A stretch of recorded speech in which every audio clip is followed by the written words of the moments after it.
I'm Billy S, welcome back to the channel. Today we're ranking the dungeons of the Legend of Zelda Spirit Tracks. A definite step up from Phantom Hourglass, the dungeons of Spirit Tracks are as entertaining as they are varied, each focusing on different gimmicks and feeling a lot more unique than their predecessors. Interested in a Spirit Tracks boss ranking? Check the card in the top right corner, I've got you covered. And again, keep in mind that I played the EU version of Spirit Tracks, so all the temples are named slightly differently. I'll be using both names and I'll just default to my favourite for each entry. So let's jump right in. All 6 temples in Spirit Tracks ranked. Let me know your thoughts down below. At number 6, we have the Forest Temple, also known as the Wooded Temple, the first you visit in-game in order to restore the spirit tracks of the Forest Realm. Immediately, I was happy to see that the Wooded Temple wasn't falling into the same trappings as Phantom Hourglass's opening temple. While there are no puzzles that blow my mind or anything, there are less obvious hints on how to progress, and the focus on an entirely new dungeon item, the Whirlwind, allowed for more unique setups. I love that the first puzzle is to pick up an item box and throw it across a gap to hit a switch. This is very outside of the box thinking from moment zero. We still get rooms where you have to fight basic enemies, but that's just a staple of the DS Zelda games at this point. Most of the dungeons here involve using the whirlwind to blow away poison clouds that fog up the dungeon, or blowing rotating fans to activate their mechanisms. The whirlwind can also be used in battle against certain enemies to stun them, like the floating skulls, who can be knocked to the floor via the wind. This is enhanced in the Mothula mini-boss, where it will fire these skulls at Link, so you can use the whirlwind to redirect the projectile skull back at Mothula, stunning it so you can attack. It's a neat little fight that caps off the majority of the temple. The final floor sees us learning how to use these blast worms to solve a few puzzles. They're insects that, when hit, will curl up into a bomb that you can then use, either by throwing it or using the whirlwind to shoot it across a gap. This is great training, as you'll be using this mechanic during the upcoming boss fight against Stagnox. But what I really love about the Wooded Temple is that they actually have a proper challenge involving the Big Key. In the DS Zelda games, you had to carry the Big Key from its location chest all the way to the boss door, and my main complaint from Phantom Hourglass was how a majority of the dungeons didn't really utilize this concept. Spirit Tracks mostly addresses this. In the Wooded Temple, you have to follow a specific path to get to the boss door, denoted by a painting on the wall. You can also use the floor as a guideline, as they have tiled patterns for the no-walk zones. Step on these no-go areas and Keymasters will spawn, hell-bent on retrieving the boss key. It's a simple puzzle, but I respect that they tried something here, and that's the Wooded Temple in a nutshell. A simple dungeon, but I respect that they tried something here. At number 5, we have the Ocean Temple, also known as the Marine Temple, the third you visit in-game in order to restore the spirit tracks of the Ocean Realm. What a massive step up in quality, I must say, as, admittedly, when playing the game, I thought I'd be ranking this temple higher. It's got fantastic theming, with you needing to enter through underwater railways, avoiding dark trains, then climbing through the temple to reach the boss arena that you could see from the tracks above the ocean. I can't say though that I'm the biggest fan of some of the main puzzles here. We start with a stone tablet puzzle where 4 tablets hint at 4 switches you need to strike in a certain order. This is a very typical puzzle type in DS Zelda, and I really got my fill of those in Phantom Hourglass. Then, later on in the dungeon, after you receive the whip item, you're tasked with a memory challenge where you need to view 2 different floors of the dungeon with similar layouts, and move these swords between the wall fixtures so that both floors match each other. There's nothing inherently wrong with this style of puzzle, I just think it's a bit of an overdone trope in DS Zelda, and I was hoping for more variety, which we got in the other dungeons in the game. I also totally got stuck on the mini-boss here because the combat in this game is very finicky, and I couldn't hit the snapper with the short time I had when he pulled me in with his whip. On the plus side though, said whip is a very fun item to use. I like that you do have to pay attention when swinging so you can tap the next post you need to grapple, as sometimes these posts have varying heights that can catch you off guard. Special shout out by the way goes to the stamp station puzzle that as you're using your whip with proper timing, you need to land on a moving block to reach the stamp. And while the memory puzzles don't do much for me, I like the concept of these wall fixtures themselves and how you can swap the swords between them as you like. The big key is another instance of needing to reach the door before the keymasters take your haul, only this time there's no correct path to take, you just have to fight your way through the enemies straight up. And I prefer this to Wooded, because it does force me to engage with the keymasters, even if the distance I had to walk was lazily short. The Marine Temple is big, it's vast, and I like the latter half when it comes to the whip swinging to get between floors. I'm just not really jazzed by the overall puzzle lineup, which is the most valuable aspect of these handheld Zelda dungeons. At number 4, we have the Snow Temple, also known as the Blizzard Temple, the second you visit in-game in order to restore the spirit tracks of the Snow Realm. I can't help but compare this dungeon to the Ice Dungeon of Phantom Hourglass, and it really is like night and day in terms of theming. I think the Snow Temple blows the Temple of Ice out of the water, with more of a focus on the elemental puzzles and an overarching main room puzzle that I found really cool, even if it's not the most complicated in the world. Your main goal is to bring 3 different sized bells, which are attached to slidable blocks, back to the central room of the temple, where you can use them to play various melodies to unlock the next part of the dungeon by using the boomerang you obtain here. It's a simple premise, but plays into the musicality of spirit tracks, without forcing us to play those god-awful spirit pipes, thank god. Now, slide puzzles are alright, and ice physics can be a bit annoying, but for me, what makes this dungeon fun are the water segments. You have to use the boomerang to freeze water paths across various rooms, allowing you to progress, and eventually you need to use this gimmick to actually transport one of the bells to the main room. It takes a lot of thought to plan out where you need to go, but also while within the time limit, as the ice platforms won't last forever. I'm just impressed that they found a genuinely unique way to implement these ice platforms, because let's be real, the Zelda series has done everything with ice at this point. I also like the moments before you get the boomerang, where in order to pass through this large water room, you just have to hop on a box and use the whirlwind to blow yourself around. It's reminiscent of the Gust Jar in Minish Cap, though I would argue it worked better in that game than here, because I didn't have to blow into a microphone on the GBA. I also like that this dungeon has you using both fire and icy fire with the boomerang, allowing for a higher range of puzzles to solve. It's a nice change of pace that also directly ties into the boss fight with Fraz. My only complaint with the Snow Temple is pretty standard for me though, there's no big key puzzle. You blow it off a platform with the whirlwind, you grab it, and you walk to the boss door. There are no keymasters or other enemies to stop you, which I just found disappointing. The Wooded Temple set up this premise, and every other temple in the game follows from this premise by giving their big keys a puzzle or something to solve. But the Snow Temple didn't really get the memo, apparently. Still, the bulk of the dungeon is in solving the bell puzzles, and there's a lot to do here, it doesn't hold your hand. I'd argue this dungeon is actually a little harder than the Marine Temple which comes afterwards, so take that for what you will. At number 3, we have the Fire Temple, also known as the Mountain Temple, the 4th you visit in-game in order to restore the spirit tracks of the Fire Realm. I really think the Mountain Temple is something pretty special for 2D Zelda, as every floor has a lot going on for you to explore. The first floor has a challenge where both the left and right corners are mirrored, forcing you to recall how one side looks so you can progress past the other side without falling into trapdoors.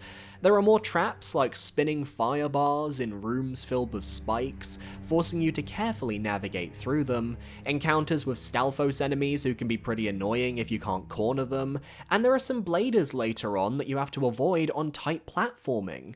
And we're introduced to the minecart gimmick of the dungeon. At first, it's the second floor where you ride around a large track and have to hit a button to switch your lane so you don't get dunked into the void. But later on, the track puzzles get more interesting as you obtain the bow, the dungeon item. Later, you need to memorize an order in which to hit a series of eye switches, and then shoot them while riding a minecart around a large room. It's quite fun, and really helps set up your archery skills, which are needed for the upcoming boss fight against Kragma.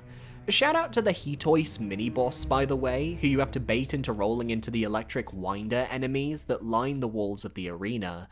It's a fun way to stun the mini-boss and feels very satisfying to pull off. Once you have the bow, the usual suspects for DS Zelda return. You've got eye switches, and you have the little arrow extender items, where if you fire an arrow into them, they'll then fire your arrow in the direction they're pointing.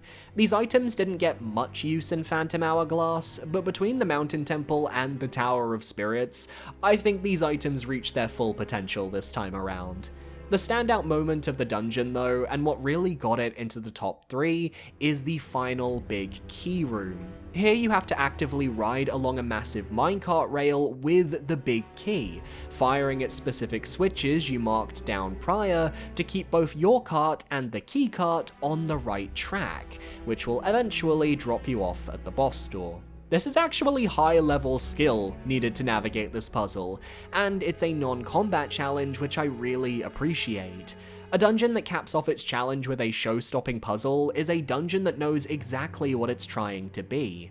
The only reason the Mountain Temple doesn't reach higher than this is pretty simple. The top 2 just have infinitely more depth, and the bow is the least interesting of the dungeon items because, look, we've seen everything you can do with it in 2D Zelda already. At number 2, we have the Tower of Spirits, the main hub of the game, where you must return to collect the glyphs needed to access the different realms. And I'm gonna be honest, it's number 2 because, from a technical perspective, and if I'm trying to be unbiased here, it does its gimmick well. Each set of floors has a different type of phantom to deal with, and their own set of obstacles to overcome. The time limit from Phantom Hourglass is gone, so the Temple of the Ocean King energy is taken away, allowing for people to take their time with the various puzzles found here. And with Spirit Zelda being your companion, she's able to inhabit the bodies of the various phantoms as she sees fit, allowing her to actually help you through the entire dungeon with a whole host of puzzles I will not be getting into because otherwise this segment would go on forever. She can carry you on her shield across pools of lava, which is pretty useful throughout the whole runtime. She can light up dark rooms if she possesses a flame phantom. She can smash through boulders by possessing a rolling phantom, allowing for both destruction and the stunning of enemies. She can use warp phantoms to avoid sandy areas where she would normally sink by simply warping to a phantom eye, and she can distract regular phantoms with simple chit-chat. It's weird to imagine that they speak like normal people. Some of the later puzzles, especially in the final visit to get the Compass of Light, are the most intense you will find in any Zelda game, requiring the use of every phantom type, and I think they're fantastic brain teasers that are designed to really make you think outside of the box. However, for all of this praise I'm giving to the Tower of Spirits, I have to admit to you guys, by the 5th and especially the final visit, I was done. Part of this is because during this replay of Spirit Tracks, I realized just how slow the game actually is. The train is such a novel concept, but when you're trying to get from point A to point B and you don't have an optimal route, that time adds up. Then I go back to the Tower of Spirits, and every time I visit, I have to solve a massive number of new floors that take a lot of time. Way more time than any of the Temple of the Ocean King floors from Phantom Hourglass because they're all much bigger. So by the time you reach the Staven boss fight, you really feel like you've gotten through everything in this dungeon. And then they ask you to go back for the Compass of Light, and that entire sequence of floors is just you having to backtrack constantly to switch phantom types. But Zelda is slow, and you're waiting at the stairs for her to catch up, and it just, I hit my limit, guys. The puzzles are fantastic across the entire series of floors. The phantoms are fun to control, and Zelda is a great companion, which is why this is the number 2 dungeon in the game. but I can't ignore that by the end of my runtime, I was miserable going through the Tower of Spirits. I just wanted it to be over. And that's not something that happened in Phantom Hourglass, which makes me wonder why I gravitated more to the Temple of the Ocean King than I did the Tower of Spirits. It's a real shame, as Spirit Tracks is a game I hold a lot of fond nostalgia for, but I don't think the majority of the game held up like I was expecting. Zelda, the music, the dungeons, and the bosses are pretty much the only things I think actually lived up to the hype that I had in my head. Especially the dungeon coming up momentarily. At number 1, we have the Sand Temple, also known as the Desert Temple, the 5th you visit in-game in order to retrieve the sacred Bow of Light to take down Malladus. Easily, this is one of the strongest top-down Zelda dungeons of all time, starting off with the fact that to even enter the temple, you had to defeat a rock tektite, solve a Lost Woods-style cavern maze, and destroy a host of cannons surrounding the temple itself to enter, and once you do, you're greeted by a host of tricky traps. It's no secret to me that the Sand Temple holds a lot of similarities to Muto's Temple in Phantom Hourglass. They're both the final regular dungeons of their game, they both focus on ancient tombs, they both have you climbing upwards first to retrieve their dungeon item, and their bosses are even insanely similar. But where I think the Sand Temple diverges is in how well the Sand Wand dungeon item is utilized across the entire temple. It is one of the most diverse and useful items for its given dungeon because of its range of utility. You can use the Sand Wand to create platforms for Link, allowing him to reach higher areas. You can use the Sand Wand to harden the Garoon enemies, allowing you to shatter them. You can use the Sand Wand to lift up the Urgtarok enemies, shortly stunning them. You can use the Sand Wand to push around boulders, which is ultimately used in the Skeldritch fight. You can use the Sand Wand as a shield to block projectiles, and halt rolling spike traps. You can use the Sand Wand to solve the dungeon's rolling cube puzzles. None of the other items in this game have that scale of utility while also being fun to use. I also love that in order to find the key that lets you reach the lowest floor of the dungeon, you have to actually figure out a tough puzzle that had me stumped for a little while, where you need to figure out where on the floor the key has been buried. And then I realized what part of the map the key was under, and I was like, damn, that is interesting. The lower half of the dungeon ups the ante though, with you needing to overcome quicksand while avoiding arrow traps to reach this temple's stamp station. You have multiple block puzzles to solve that I really enjoyed teasing my brain over. You got to use the boulder catapults that would be the focal point of the temple's boss fight, and it's worth noting, by the way, Spirit Tracks was very good at introducing the gimmick that would be used in a boss fight during the later puzzles of each temple, thus ensuring that it would be fresh in the minds of players by the time they got to the end. Really clever design here overall. And while there are no keymasters to stop us, I do like that the big key has us running back through multiple rooms filled with rolling traps to reach the boss door. It's still a sense of danger, you still need a sense of timing, and it's a nice way to cap off the dungeon. But only if you can solve one final block puzzle that requires you to match both of these cubes to the correct color of the door blocking us from the boss. One of the toughest puzzles to sit down and crack in the main game, let me tell you. Sand Temple is up there as one of the best 2D top-down dungeons in Zelda, and you can bet when I get around to ranking the best dungeons in the series overall, the Sand Temple, it's gonna be there. And that's my list. Which Spirit Tracks dungeon is your favorite? Let me know down below, and be sure to parry that subscribe button so you can stay up to date on all of my future videos.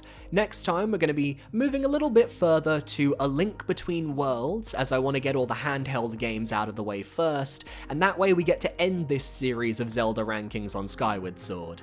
I'd like to give a quick shout out to my YouTube channel members for supporting me for another month. It is $4.99, it gets you a shout out in the description, at the end of videos as well, and you get access to special secret Let's Plays. At the moment we have a Dark Souls 3 Soul Level 1 run that is fully uploaded, and I'm also going to be doing a private First Berserker Kazan Let's Play, so tune in if that piques your interest.